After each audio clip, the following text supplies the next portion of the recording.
Well, just last week, Jeep was hit with a $150 million verdict after a child died in a fire after the Jeep he was riding in was rear-ended. And this was the first of several lawsuits filed against Jeep for an alleged design defect to the rear gas tanks.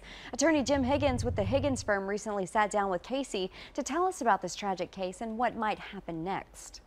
And we've got Jim back in the studio with us today. Great to see you again. Thank you. All right, let's talk a little bit about this case. This is really tragic. What exactly happened here?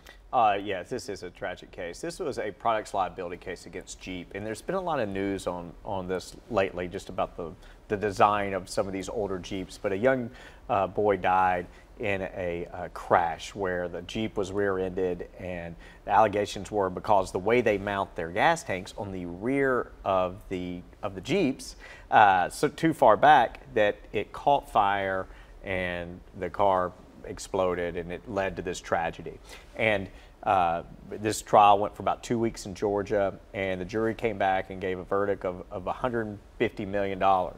And they had to attribute fault between the person that rear-ended this Jeep and Jeep, the manufacturer, and they put 99% of it on the car manufacturer. So they were really, with numbers like that, this is a jury that was truly sending a message to this manufacturer that you got to take these things seriously. When you know that there's a danger, and they felt that they knew that this danger was there and that they didn't do anything to fix it, and that's why this boy died, they're trying to tell that company that, hey, it's more expensive for you to not fix your mistakes than to fix them. Absolutely. And so far, they have not addressed this issue with a complete recall or anything. So what will happen next? Will they go ahead and recall all of those cars? Well, you know, that's the great thing about our jury system, is cases like this can make a manufacturer change their position. Because, you know, unfortunately, there's always a balance in corporations of profits versus safety concerns, and how much could it cost them to defend cases, and how many tragic accidents will there be out there. Right. So when something like this happens, and a PR standpoint, you know, we always want to be seen as safe manufacturers. It could influence them to change their position and get some of these designs off the road. Okay, now for folks who have already been involved in an accident, how would they know if their car was one of these faulty cars, one of these faulty Jeeps? Sure. What can they do?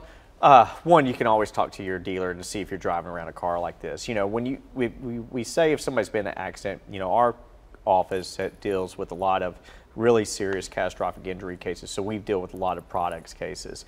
And I will tell you that if you've been involved in something really bad where you think the product didn't perform like it should, then you ought to call somebody immediately. You can call our office, because you really have to tie things down. You want to save that product, you want to have experts design it and or check it out and look at the design. So I would call a lawyer as soon as you can. All right, we know you can help us walk through that. Thank you so much, Jim. Thank you.